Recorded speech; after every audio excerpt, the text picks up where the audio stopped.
Then you'll never amount to anything, Nathan. I need a real man. Now, Nathan, please. I made a mistake. We were perfect together. Then, she left me in a studio apartment with $200 in my bank account. Now, she found me in a penthouse worth $15 million. Then, she chose a man because of his money. Now, she wants me back because of mine. The irony isn't lost on me. Neither is the answer.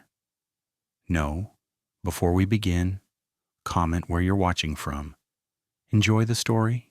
The restaurant was too expensive for Nathan Pierce's budget, but Victoria had insisted. We need to talk somewhere nice, she'd said over text. He should have known. After 3 years together, he recognized all her patterns. The careful word choices, the formal tone, the way she set the stage for something important. He sat across from her now, watching her push pasta around a $45 plate she'd ordered but wouldn't eat.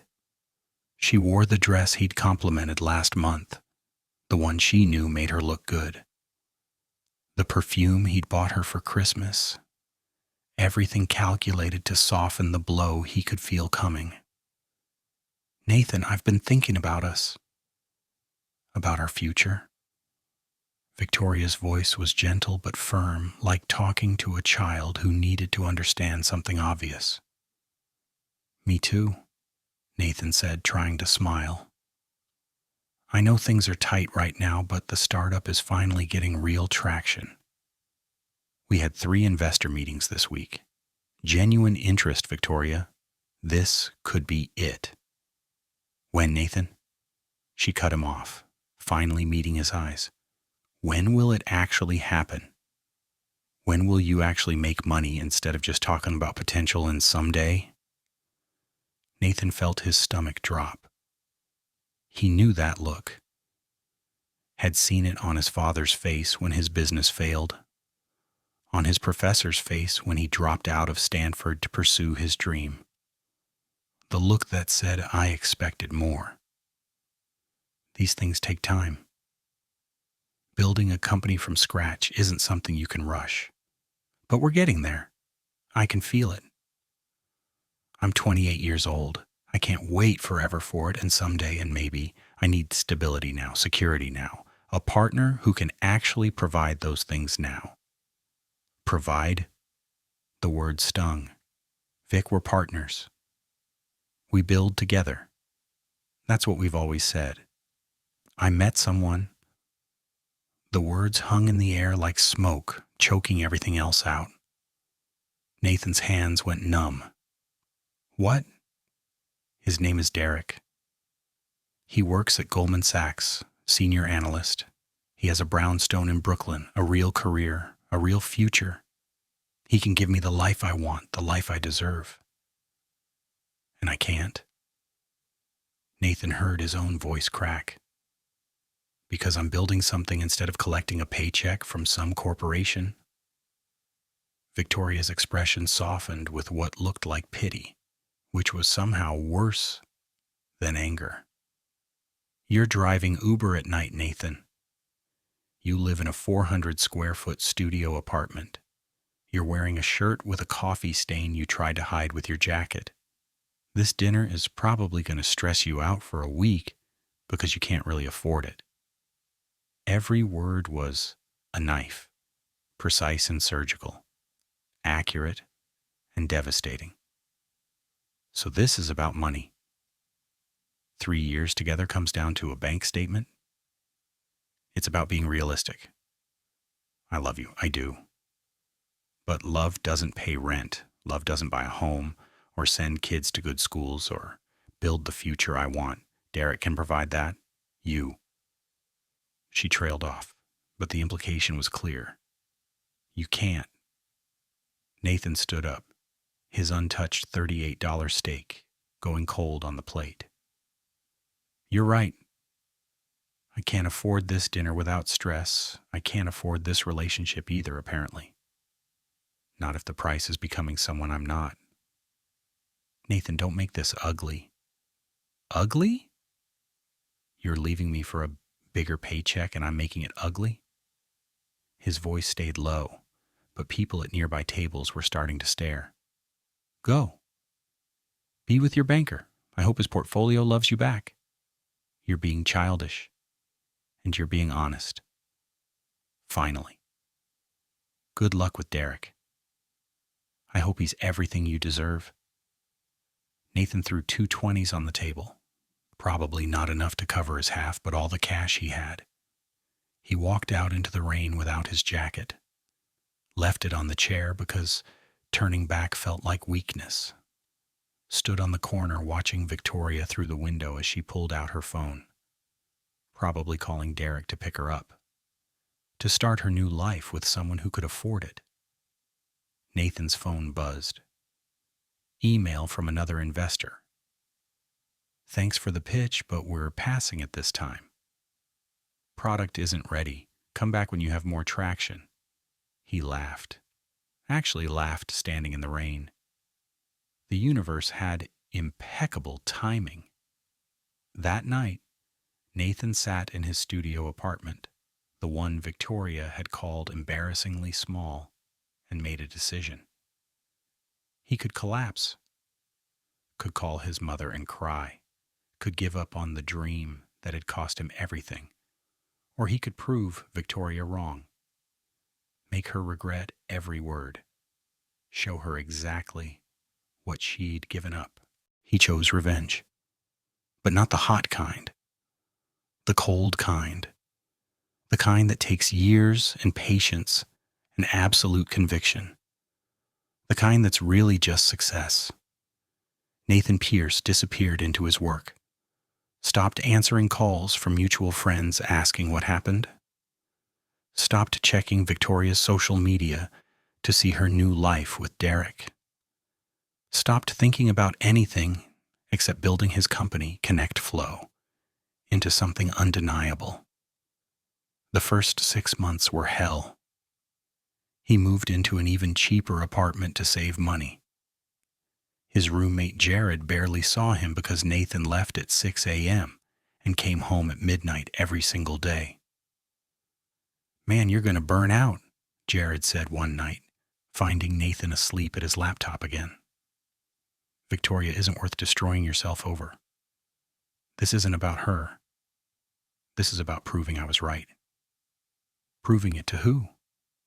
Her or you? Nathan didn't have an answer. His startup, Connect Flow, was a project management tool for remote teams.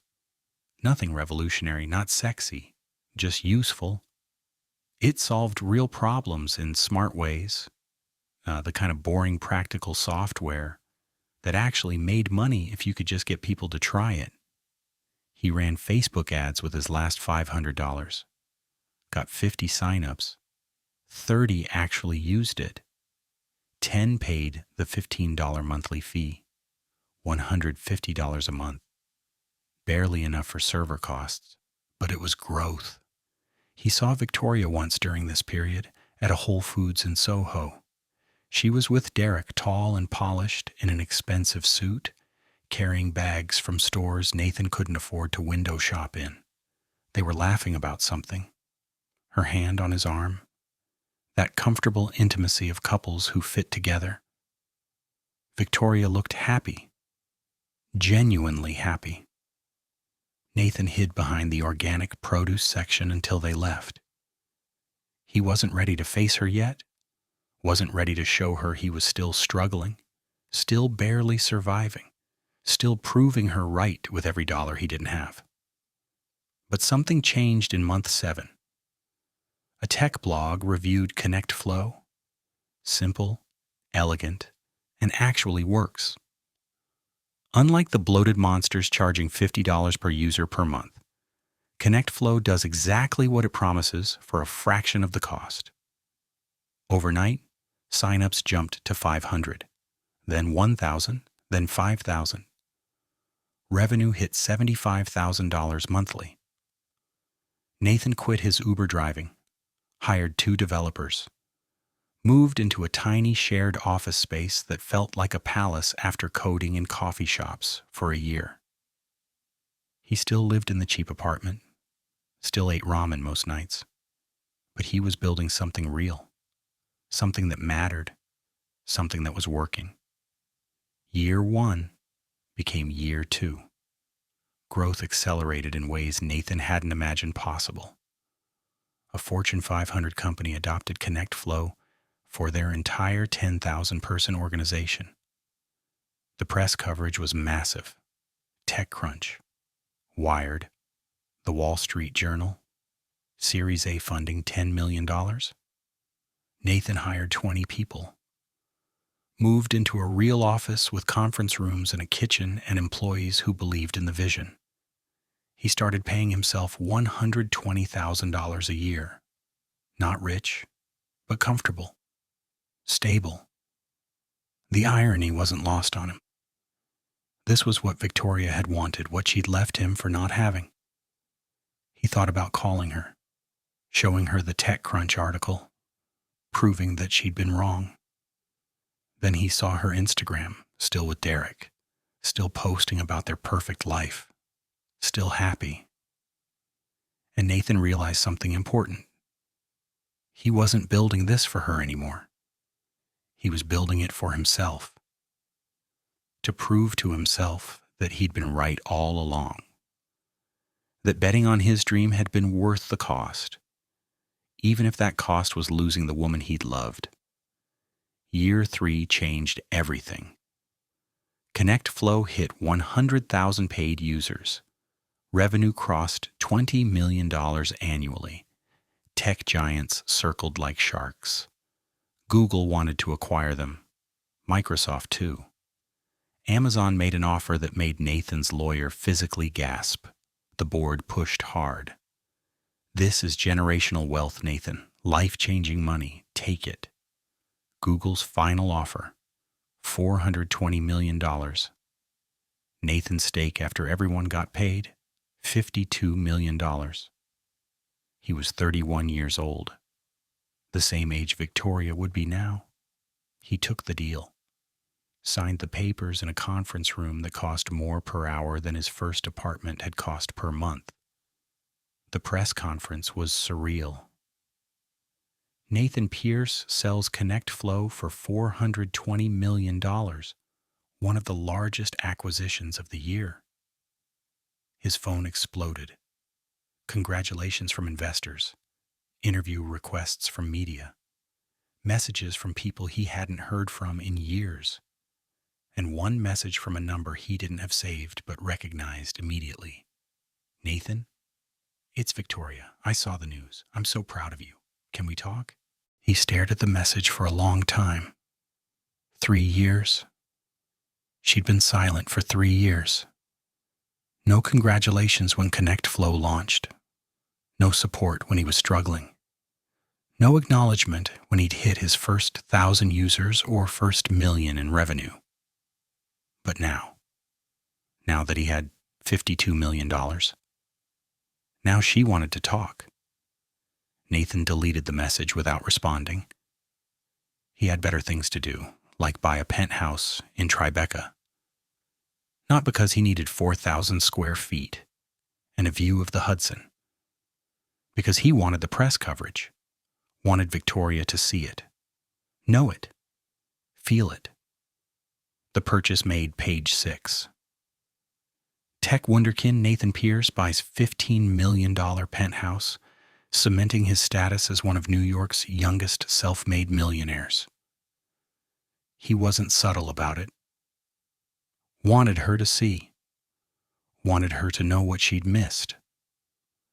3 months after the acquisition, Nathan was settling into his new life. The life where money wasn't a constant stress. Where he could buy dinner without checking his bank account first. Where he could invest in other founders who reminded him of his younger self, paying forward the belief he'd needed when nobody else would give it. His doorman called up one evening. "Mr. Pierce, there's a Victoria Chen here to see you. She says you know her?" Nathan's hand froze on his whiskey glass. 3 years? He'd imagined this moment 1,000 times. Practiced what he'd say. How he'd act? Cool, indifferent, successful? Send her up? He changed his shirt. Hated himself for caring. Didn't change it back. The knock came. He took a breath he didn't want to need. Opened the door. Victoria stood there. And Nathan's first thought was that she looked different. Still beautiful, obviously, but tired. Her designer clothes were a season old. He could tell now that he knew what new money looked like.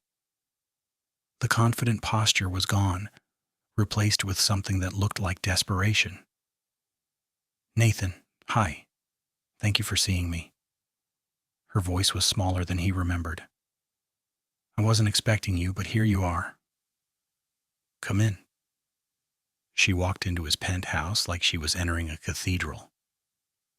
Taking in the floor-to-ceiling windows, the designer furniture he'd hired someone to pick because he had no idea what wealthy people bought. The art on the walls that cost more than he'd made in his first year of business. This is... Wow. Nathan, this is incredible. It's just an apartment. He tried to sound casual, but the subtext was clear. An apartment worth more than anything you'll ever own. I saw the news about the acquisition. $52 million. Nathan, I'm so proud of you. I always knew you'd make it. Did you? The words came out harder than he intended, because I distinctly remember you saying I'd never amount to anything, that I was wasting my time, that I needed to get a real job. Victoria's face flushed. I was scared. I didn't understand what you were building. I made a mistake. You made a choice. There's a difference. Can we sit? Please? Nathan gestured to his couch, the one that cost $12,000, and he'd never tell anyone that because it was absurd. They sat with careful distance between them. How have you been? She asked, like they were old friends catching up. Busy. Building a company, selling it, buying a penthouse, you know. The things I'd never accomplish. The barb landed. Victoria looked down. I deserve that. Nathan, I'm so sorry. I was wrong about everything, about you, about us, about what mattered. What happened to Derek? The investment banker with the brownstone and the real job and the real future? Victoria's hands twisted in her lap. We got married. A year after I left you. It seemed perfect at first. He had everything I thought I wanted. The money, the status, the security. But it turns out money doesn't buy happiness. Or love. Or respect. Derek treated me like an accessory, a trophy wife. Pretty to look at, not interesting to talk to. He worked 80-hour weeks, and when he was home, he was on his phone. We had everything and nothing. And now? Nathan asked, though he could guess. Divorced. 6 months ago. He left me for someone younger, someone from his office. Ironic, right? I left you for a man with money, and he left me for the same reason I left you. For something better. Nathan should have felt satisfaction. Should have enjoyed watching karma do its work. Instead, he just felt empty. I'm sorry that happened to you. Are you? Victoria looked up, tears in her eyes. Because you have every right to hate me. I threw away the best thing in my life because I was shallow and scared and stupid. I don't hate you, Victoria. I'm indifferent. Which is somehow worse. Nathan, I came here to apologize and to ask if there's any chance we could try again, start over. I know I don't deserve it, but... Victoria, stop. Nathan's voice was gentle but firm. There's no chance. None. But we were so good together. Before the money issues, we loved each other. You loved me when I was what you needed. When you needed someone fun and idealistic, I was perfect. When you needed security and money, I wasn't enough. That's not love. That's convenience. That's not fair. People grow. People change. I'm different now. You're the same. You left me because I was poor. Now you want me back because I'm rich. You haven't changed. You've just changed which version of me is useful to you. Victoria was crying now, mascara running in expensive streaks down her face. Please, son, I made a mistake. The biggest mistake of my life. Don't punish me forever for one bad decision. I'm not punishing you. I'm just not rewarding you for coming back when it's finally convenient. Nathan stood up, walked to his window, looked out at the city that had almost beaten him. Victoria, you taught me something valuable. You taught me that I was building that company for the wrong reasons. I was building it to prove you wrong, to show you what you'd given up, to make you regret leaving. And now, she whispered, now I've realized I don't need your regret. I don't need your validation. I built something incredible, not because you doubted me, but in spite of it. And I don't owe you access to the life I created after you left. So that's it? You won't even consider giving me another chance? Victoria, if I'd never made this money, if ConnectFlow had failed and I was still driving Uber and living in that studio apartment, would you be here? The silence was answer enough. Exactly, Nathan said quietly. You don't love me. You love what I have, and I'm worth more than that. Took me 3 years to learn it, but I finally did. I do love you, Victoria insisted, standing up. I know I screwed up. I know I was shallow and wrong, but I genuinely love you. The you I'm seeing now, yes, but also the you I knew before. I was just too scared to take the risk. The problem is I don't love you anymore. I did. For a long time after you left. I loved you and hated you and wanted you back all at once. But I moved on, built a life, became someone better. Someone who doesn't need, someone who only loves them when they're winning. Victoria grabbed her purse, dignity crumbling. I hope you find someone who deserves you. Someone who sees your value, even when the bank account is empty. I will, Nathan said. In fact, I already am. Her name is Lisa. She's a teacher, makes $45,000 a year. I met her when she bought coffee for the person behind her in line, not knowing it was a millionaire. She didn't know who I was, didn't care what I did for a living. She just liked the guy who made bad jokes and couldn't parallel park. And that's what real love looks like. Victoria nodded, tears flowing freely now. I really did love you, in my own broken way. I know. But your broken way broke me. And I fixed myself into someone better, someone who doesn't need someone who only shows up for the good times. Goodbye, Nathan. Goodbye, Victoria. She left. Nathan stood at his window, watching her get into an Uber. Probably couldn't afford the car service she'd gotten used to with Derek. He felt nothing. No satisfaction, no victory. Just the quiet certainty that he'd made the right choice. His phone buzzed. Lisa. Still on for dinner tonight? Found this great taco place. Like $8 a plate. Amazing. Nathan smiled. A woman who wanted $8 tacos when she knew he could afford $800 dinners? That was the difference. That was what he'd been missing. He texted back. Perfect. Pick you up at 7. 3 years ago, Victoria had told him he'd never amount to anything. Now he was worth $52 million, and she was in an Uber crying. The irony was poetic. The revenge was complete. But the real victory wasn't the money. It was becoming someone who knew his worth had nothing to do with his net worth. Someone who wouldn't take back someone who'd only loved him conditionally. Victoria had wanted security. She'd found it in Derek's bank account until she didn't. Now she wanted it in Nathan's bank account. She'd probably find it somewhere else next, because she was looking for security in all the wrong places. Security didn't come from someone else's success. It came from knowing who you were when you had nothing.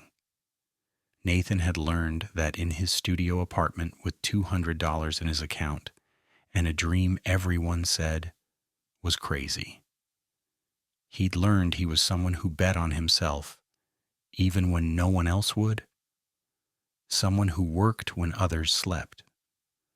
Someone who chose the long road because the destination was worth it. Victoria had never learned that lesson. Probably never would. She'd keep looking for her security in someone else's bank account, someone else's status, someone else's life, never realizing that true security came from believing in yourself when you had every reason not to.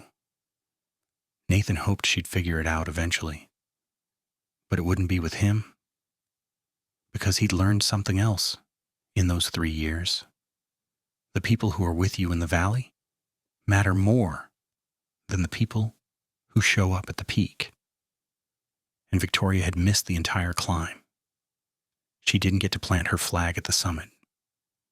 6 months later, Nathan was at a coffee shop when he ran into someone who knew them both. "Did you hear about Victoria?" "No," Nathan said, realizing he genuinely didn't care. "She's engaged again. Some real estate developer, another rich guy. Good for her. I hope she's happy." And the crazy thing was, he meant it, not because he'd forgiven her, but because he'd moved on so completely that her happiness or unhappiness simply didn't affect him anymore. She was a chapter in his story, an important one, the chapter that taught him what love wasn't. And in teaching him that, she'd taught him what it should be. Nathan married Lisa 2 years later, in a small ceremony with people who'd known him when he had nothing. His old roommate Jared was his best man. Lisa's teacher friends filled the audience. His first employees from Connect Flow were there. The people who'd believed in him before the money proved them right. Victoria wasn't invited, wasn't even considered. She was a ghost from a past life, a lesson learned and moved beyond. On his wedding day, Nathan's father pulled him aside. "You did good, son. Not just with the company, with knowing what matters." "What do you mean?" "That girl who left you, what was her name? Victoria." "Right, she loved your success. Lisa loves you. There's a difference, you learned it. A lot of men never do." Nathan looked at his bride, dancing with her students from the school where she still taught, even though she didn't need to work anymore. She'd refused to quit. "The kids need me," she'd said. "Your money doesn't change that." That was the difference. Victoria had seen his money as salvation. Lisa saw it as irrelevant to who he actually was. Years later, someone would ask Nathan if he regretted how things ended with Victoria. He'd think about it carefully before answering, "I regret the time I wasted being angry. But I don't regret losing her, because losing her led me to finding myself, and eventually to finding someone who loved what they found. Then, you'll never amount to anything. Now, can we try again?" The answer then was pain. The answer now was peace, and peace was worth more than any second chance with someone who'd only wanted him when wanting was convenient. What did you think of Nathan's story? Comment below. Rate 0 to 10. Subscribe for more powerful stories about knowing your worth.